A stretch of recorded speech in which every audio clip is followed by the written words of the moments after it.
Hey guys, today we're talking about kitchen cabinet storage solutions. I'm Paul from Contact Renovation and Custom Homes, the host of The Art of Renovation.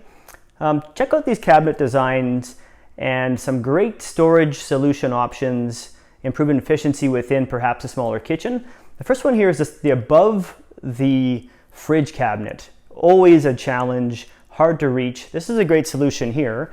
And here we have a pull-out. It's hard to see from this angle, but we have access from the sides to be able to put your cereal boxes in and other light items, but that are a bit larger, and you can tuck them away and store them up top. So great way to utilize that space.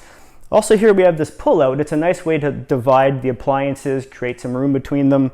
And then we have this nice large pantry pull-out. And here you can store larger items.